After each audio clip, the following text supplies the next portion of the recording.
Ya, sahabat, jumpa lagi di masa-masa kampanye pilkada saat ini. Waktu sempat ramai tentang penyalahgunaan dana bansos di dalam pilkada serentak tahun 2020 ini. Kembali menjadi wacana publik, maka teman-teman banyak bertanya juga. Saya pernah menulis artikel, linknya ada di bawah sini, di deskripsi.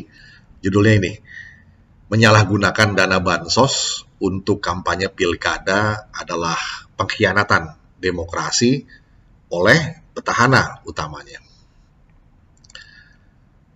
Para petahana yang sedang menjabat sebagai gubernur, bupati, atau wali kota tentu punya semacam hegemoni terhadap struktur pemerintahan di daerahnya.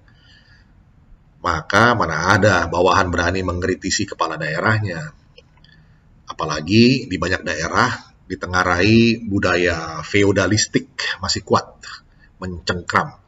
Diperparah lagi dengan tentakel kolusi dan nepotismenya, di mana jejaring orang-orang dekat kepala daerah bertebaran di berbagai posisi strategis sistem pemerintahan daerah. Maka mendekati pilkada serentak tahun 2020 ini diwarnai dengan pandemi COVID-19, di mana banyak dana bansos kabarnya telah disalahgunakan oleh oknum-oknum atau kaki tangan para petahana untuk dimanfaatkan sebagai alat kampanye. Kampanye dini mereka malah mencuri start kampanye dengan gratisan, dengan cara yang sama sekali hina lah ini ya, tidak terhormat. Padahal KPU Republik Indonesia pernah menegaskan bahwa petahana yang menggunakan kewenangan, program, dan kegiatan untuk menguntungkan atau merugikan salah satu pasangan paslon, saat pandemi COVID-19 bisa kena sanksi. Sanksinya bisa sampai pembatalan dirinya sebagai calon.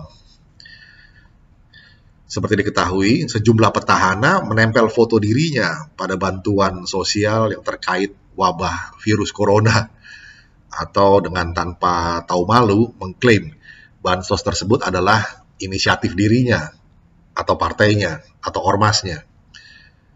Di pasal 71 ayat 3 Undang-Undang nomor 10 tahun 2016 tentang pilkada dikatakan, kepala daerah dilarang menggunakan kewenangan, program, dan kegiatan yang menguntungkan atau merugikan salah satu pasangan calon, baik di daerah sendiri maupun di daerah lain, dalam waktu 6 bulan sebelum tanggal penetapan paslon sampai dengan penetapan paslon terpilih. Kemudian pasal 71 ayat 5 disebutkan, kepala daerah selaku pejabat melanggar ketentuan di atas dikenai sanksi pembatalan sebagai calon oleh KPU provinsi atau KPU kabupaten kota. Sedangkan kepala daerah yang melanggar tetapi bukan pejabat diatur sesuai dengan peraturan perundang-undangan berdasarkan pasal 71 ayat 6. Demokrasi yang sesungguhnya mesti menyediakan platform persaingan yang adil bagi seluruh peserta kontestasi pilkada. Maka penyalahgunaan dana bansos dari anggaran negara, APBN atau APBD, oleh petahana atau kompradornya adalah bentuk pengkhianatan terhadap demokrasi itu sendiri. Dan ini mesti jadi pertimbangan bagi masyarakat pemilih untuk melakukan hukuman sosial atau social punishment untuk tidak memilih kembali kepala daerah atau petahana yang telah mengkhianati demokrasi atau mencampakkan etika politik dalam berkontestasi secara fair atau adil. Kepala daerah petahana seperti ini jelas bermental pecundang dan moralnya jelas jauh terpuruk ke titik nadir. Tak ada lagi rasa malu alias tidak tahu malu.